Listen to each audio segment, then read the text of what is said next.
Hello everyone, তোমরা সবাই কেমন আছো? আশা রাখছি ভালো আছো। আমিও ভালো আছি। আর আমার মেয়ের খুশি দেখে বুঝতেই পারছো যে আমরা কোথাও যাচ্ছি। তো হ্যাঁ, আমি আর মেয়ে যাচ্ছি। আজকে মা আর পঙ্কজ কেউ যাচ্ছে না।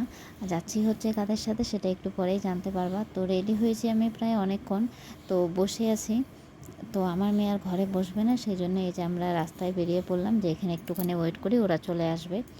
তো ভাবলাম যে দাঁড়িয়ে আছি, তাহলে একটুখানি দোকান থেকে একটু চকলেট নিয়ে নিই, কেন কি দুজন ছোট্ট মানুষ আসবে, ওদের দুজনকে আমি দিব, আর সাথে আমার মেয়েও আছে তো ওকেও দিব। তো দোকানে আসে চকলেটটা আমি নিয়ে নিলাম।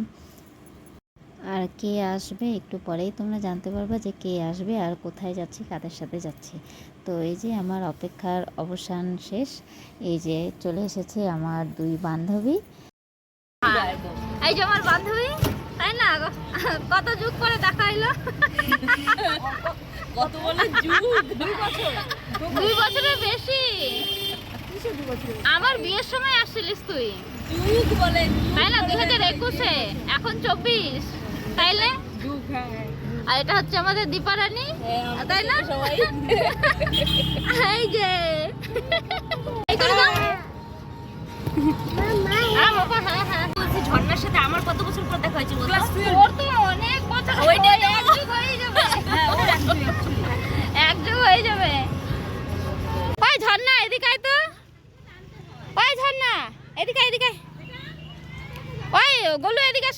যাও যাও যাও যাও, একটু দাঁড় করো তো। ওইদিকে এদিকে যা, এই যে একদম। এই যে তাকাও, এই দেখ। ওই শোনা, ভাবলাম তিনজনের একসাথে একটা ফটো তুলবো, বাবা সেটা আর হওয়ার না। একজন দাঁড়ায় তো আরেকজন চলে যায়, আরেকজন দাঁড়ায় তো আরেকজন চলে যায়। তো যাই হোক, ওরকম করে কিছু ভাবলাম যে একটু ফটোটা নিই, তো ফটোটা তো আর নেওয়া হলো না। তো আমরাই 2-4টা ফটো নিয়ে নিলাম। আর আমরা চলে এসেছি আমাদের বাড়ির পাশেই একটা পার্ক আছে সেখানে। আর এগুলো হচ্ছে আমার মানে কি বলবো, স্কুল ফ্রেন্ড, টিউশন ফ্রেন্ড, ছোটোবেলার ফ্রেন্ড, যেটা বলবো সেটাই। তো এরা হচ্ছে আমার খুবই কাছের বান্ধবী। তো বান্ধবী তো অ্যাকচুয়ালি অনেক ছিল, স্কুল লাইফে টিউশন লাইফে অনেক ছিল, কিন্তু আমার মানে মানে গুণাগুন্তি 5-6 জন ছিল আমাদের গ্রুপে। তো তাদের সাথে এখন খুব একটা দেখা হচ্ছে না। এই ঝর্ণার সাথেও আমাদের অনেক দিন পরে দেখা হলো, কেন কি ঝর্ণা একটু দূরে থাকে, তো ও যখন আসে তখন হয়তো হয়ে ওঠে না। তো এবার অনেক মানে কষ্ট করে আমরা টাইমটা একটু বের করছি যে না, আমরা 3জন আসবো। তো এর সাথে আরও একজন আসার কথা ছিল, তো ওরও আবার একটুখানি মানে আর্জেন্ট একটা কাজ ছিল, সেজন্য ও আর আসতে পারেনি। তো দেখা যাক এরপরে যখন আবার প্রোগ্রাম হবে তখন ওর সাথে দেখা করা যায় কিনা। ওর সাথে অ্যাকচুয়ালি আমার দেখা হয়, তো ঝর্ণার অ্যাকচুয়ালি দেখাটা হয় না, সেজন্য ভাবছিলাম যে সবাই একসাথে দেখা করলে তাহলে একটুখানি ভালো লাগবে। তো যাই হোক, ও আসতে পারলো না। তো আমাদের দেখা না হলে কি হবে, কিন্তু আমাদের কথা মানে রেগুলারই প্রায় হয়, কথাও হয়, ভিডিও কল হয়, কিন্তু ফেস টু ফেস যে দেখাটা সেটা অ্যাকচুয়ালি হয়ে ওঠে না সব সময়। তো সেই জন্যে এই মানে দেখা সাক্ষাৎ করা, কিন্তু ভাবছিলাম যে না, আমরা বান্ধবীরা একটু দেখা হলে, অনেক দিন পরে দেখা হচ্ছে, তো আমরা সবাই মিলে একটুখানি গল্প করবো, আড্ডা মারবো। কিন্তু এই যে দেখো বাচ্চা কাচ্চার যা উৎপাত, মানে আমাদের সবারই একটা করে ছেলে একটা করে মেয়ে সবার এখন। তো সেই জন্য সবাই এখন খুব ব্যস্ত। তো পার্কে আসা হয়েছে, তো পার্কে আসার পরে তো এই যে বাচ্চাদের খেলা শুরু।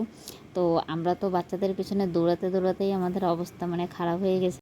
তো এখন এই যে আমরা বেরোবো। তো বেরোনোর পরে একটু কিছু খাওয়া দাওয়া করবো, খাওয়া দাওয়া করে তারপরে যে যার মতন বাড়ির দিকে আবার রওনা দিব। তো দেখা যাক আবার নেক্সট কবে দেখা হচ্ছে। আজকে এতদিন পরে এদের সাথে আমার দেখা হলো, মানে খুব ভালো লাগলো। মানে আজকের দিনটা আমার কাছে মানে খুব স্পেশাল একটা দিন হয়ে গেল। তো আমাদের গ্রুপে আরও অনেকজন আছে, তো এরপরে যদি পারি তো সবাইকে একসাথে আনার চেষ্টা করব। আর আজকে 3জন আমরা যে এখানে একসাথে হলাম, বাকিদেরকে কিন্তু খুব মিস করলাম। তোরা সবাই যদি থাকতিস তাহলে দিনটা আর একটুখানি বেশি ভালো হতো। তো যাই হোক, দেখা যাক নেক্সট বার কী হচ্ছে, সবাই একসাথে দেখা করতে পারি নাকি। তো আজকের মতন ভিডিওটা এখানেই শেষ করলাম। আশা করি তোমাদের সবার খুব ভালো লাগবে। আর ভিডিওটি যদি ভালো লেগে থাকে অবশ্যই একটু লাইক কমেন্ট শেয়ার করে